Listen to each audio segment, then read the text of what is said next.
Hello friends, welcome to my channel. మనం ఇప్పుడు Nifty రేపటి అనాలిసిస్ గురించి మాట్లాడుకుందామండి. అంతకంటే ముందు మనకు లాస్ట్ సెషన్లో నిఫ్టీ ఎలా బిహేవ్ చేసింది అనే దాని గురించి మాట్లాడుకుందాం ఫస్ట్. సో ఆ తర్వాత నిఫ్టీ రేపు ఎలా బిహేవ్ చేస్తుంది, ఎలా మనం ట్రేడింగ్ని ప్లాన్ చేసుకోవాలనే దాని గురించి మాట్లాడుకుందాము. సో నిఫ్టీ ఇక్కడ క్లోజ్ అయిందండి మొన్న. సో తర్వాత గ్యాప్ అప్ ఓపెన్ అయింది మనకి నిన్న. గ్యాప్ అప్ ఓపెన్ అయ్యి ఆల్ టైమ్ హైని బ్రేక్ చేయడానికి ట్రై చేసింది నియర్ రెసిస్టెన్స్ దగ్గర. నేను ఆల్రెడీ చెప్పాను, నియర్ రెసిస్టెన్స్ దగ్గర ఉన్నప్పుడు మనం కాల్ ఆప్షన్ బయింగ్ ప్లాన్ చేయకూడదు. అది బ్రేక్ చేసి ఆల్ టైమ్ హైని బ్రేక్ చేసి రెసిస్టెన్స్ బ్రేక్ చేసి సస్టైన్ అయ్యింది అంటేనే అప్పుడు కాల్ ఆప్షన్ బయింగ్ ప్లాన్ చేయమని నేను చెప్పాను లాస్ట్ సెషన్లో మీకు. సో అలానే ఆల్ టైమ్ హైని బ్రేక్ చేయడానికి చాలాసేపే కన్సాలిడేషన్ జరిగిందండి. చాలా క్యాండిల్స్ చూడండి ఎంత ట్రై చేసినాయో. సో ఆల్ టైమ్ హైని బ్రేక్ చేసి రెసిస్టెన్స్ని బ్రేక్ చేసి చూసారా, ఆల్మోస్ట్ 50 పాయింట్స్, జస్ట్ 50 పాయింట్స్ మాత్రమే మనకి ఇచ్చింది. సో అందరూ ఇక్కడ కాల్ ఆప్షన్ బయింగ్కి వచ్చి ఉంటారు. సో ఇది ఇక్కడ సపోర్ట్ తీసుకుంది క్యాండిల్. సో రెసిస్టెన్స్ పైన ఉంది, ఆల్ టైమ్ హై పైన ఉంది. So maybe Nifty will reach 24,700 750 అని అందరూ ఏదైతే ప్రెడిక్ట్ చేసుకున్నారో అలా జరగలేదండి. ఎందుకు అంటే అందరూ ఇక్కడ చూసారా, మనకి డబుల్ టాప్ ఫామ్ చేసింది. ఎప్పుడైనా మనం క్యాండిల్స్ని చాలా జాగ్రత్తగా అబ్జర్వ్ చేస్తూ ఉండాలి. లైవ్ ట్రేడింగ్లో మనకి ఇక్కడ డబుల్ బాటమ్ చూసారా ఎలా ఫామ్ చేసిందో, అండ్ ఇక్కడ డోజీ ఫామ్ చేసింది. మనకి ఎంతమంది బయర్స్ ఉన్నారు, ఎంతమంది సెల్లర్స్ ఉన్నారు, నిఫ్టీ మేబీ ఎటు వెళ్ళొచ్చు, ఎటు అప్ సైడ్ వెళ్ళొచ్చు, డౌన్ సైడ్ వెళ్ళొచ్చు అనేది క్యాండిల్స్ మనకి చాలా బాగా మనకి ఇండికేట్ చేస్తాయండి. అందుకే క్యాండిల్స్ని స్టడీ చేయాలి ఫస్ట్ మనం ట్రేడింగ్ చేస్తున్నాము అంటే. సో ఇక్కడ మీకు చూపించింది ఆఫ్టర్ 50 పాయింట్స్ని అది మనకి రీచ్ అయ్యాక ఆల్ టైమ్ హై దగ్గర మీకు చూసారా డబుల్ టాప్ని ఫామ్ చేసింది అండ్ డోజీని ఫామ్ చేసింది. చూసారా ఎంత క్లియర్ రిజెక్షన్ మనకు కనిపిస్తుందో ఇక్కడ. సో ఇక్కడ బ్రేక్ చేసేసింది రెసిస్టెన్స్ని. ఎప్పుడైతే బ్రేక్ చేసిందో ఇక్కడ పుట్ ఆప్షన్స్ బయర్స్ డ్యామ్ షూర్గా వచ్చేసి ఉంటారు. సో ఆల్ టైమ్ హైని డబుల్ టాప్ ఫామ్ చేసింది అండ్ రెసిస్టెన్స్ని బ్రేక్ చేసింది. Almost yesterday all time high దగ్గర ఇక్కడ పుట్ ఆప్షన్ బయర్స్ వచ్చి ఉంటారు. సో వాళ్ళని ట్రాప్ చేస్తూ మనకి ఈ క్యాండిల్ చేసిందండి. This is candle, trap candle అండి ఇది. ఎవరిని కాల్ ఆప్షన్ బయర్స్ అని ట్రాప్ చేసింది ఈ క్యాండిల్. సో అగైన్ అక్కడ రిజెక్ట్ అయ్యి అగైన్ సెకండ్ టైం మనకి ఆల్ టైమ్ హైని బ్రేక్ చేయడానికి మళ్ళీ ట్రై చేసిందండి.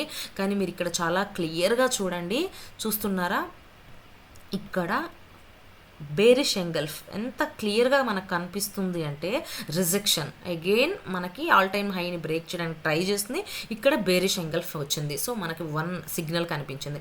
అగైన్ అది మళ్ళీ ఇక్కడ సపోర్ట్ లాగా తీసుకొని మళ్ళీ చేసింది. మీరు ఇక్కడ ఈ క్యాండిల్ హైలో స్టాప్ లాస్ పెట్టుకొని మీరు ఇక్కడ పుట్ ఆప్షన్ బయింగ్ ప్లాన్ చేసుకోవచ్చు అండి. ఈవెన్ ఇది రిజెక్ట్ అయ్యింది అంటే మనకి చాలా చూసారా ఎన్ని పాయింట్స్ వచ్చినాయో.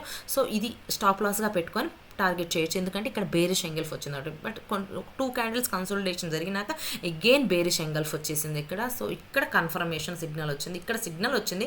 ఇది కన్ఫర్మేషన్ క్యాండిల్ అండి. ఇక్కడ క్యాండిల్ వచ్చినాక చూసారా ఆల్మోస్ట్ మనకి ఎస్టర్డే ప్రీవియస్ డే క్లోజింగ్ దగ్గర సపోర్ట్ తీసుకుంది. నేను ఏదైతే చెప్పాను 24,500 550 మనకి స్ట్రాంగ్ సపోర్ట్ కింద మనకి యాక్ట్ చేస్తుంది అన్నాము. అక్కడ సపోర్ట్ తీసుకొని అగైన్ పుల్ బ్యాక్ ఇచ్చుకుంది. మళ్ళీ రెసిస్టెన్స్ దగ్గర రిజెక్ట్ అయిందండి. చూసారా ఈ విక్ చూసారు ఎంత బిగ్ విక్ ఉందో. రిజెక్ట్ అయ్యి ఆల్మోస్ట్ డే ఫ్లాట్గానే క్లోజ్ అయిపోయిందండి. ఎక్కడ ఓపెన్ అయిందో ఆల్మోస్ట్ అక్కడే క్లోజింగ్ అయిపోయింది. సో ఇలా నిఫ్టీ బిహేవ్ చేసింది. సో మీరు ఎలా తప్పులు చేశారు, ఏది కరెక్ట్ ఏది రైట్ అనేది మిమ్మల్ని మీరు డైలీ అనాలిసిస్ చేసుకుంటానండి. సో ఇప్పుడు నిఫ్టీ రేపు just in case gap up open అయితే మనం ఎలా ట్రేడింగ్ ప్లాన్ చేసుకోవాలి, ఫ్లాట్గా ఓపెన్ అయితే ఎలా మనం ట్రేడింగ్ని ప్లాన్ చేసుకోవాలి, ఒకవేళ గ్యాప్ డౌన్ ఓపెన్ అయితే ఎలా మనం ట్రేడింగ్ ప్లాన్ చేసుకోవాలనే దాని గురించి మనం మాట్లాడదాము. నిఫ్టీ జస్ట్ రేపు గ్యాప్ అప్ ఓపెన్ అయ్యి ఇక్కడ ఇలా సస్టైన్ అవుతుంది, కన్సాలిడేషన్ ఇక్కడ జరుగుతుంది అనుకుంటే మీరు కాల్ ఆప్షన్ని బయింగ్ ప్లాన్ చేసుకోవచ్చండి. ఈ ఆల్ టైమ్ హైని బ్రేక్ చేసే వరకు మీరు వెయిట్ చేయొచ్చు. లేదు ఇలా కన్సాలిడేషన్ జరుగుతున్నా కూడా మీరు వెయిట్ చేసి అవ్వచ్చు.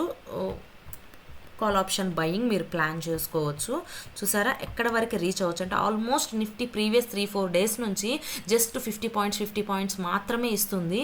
మేబీ రేపు 700 to 750, 24,700 to 750 వరకు 100 to 150 పాయింట్స్ అప్ సైడ్ మనకి మూమెంటం ఉండొచ్చు.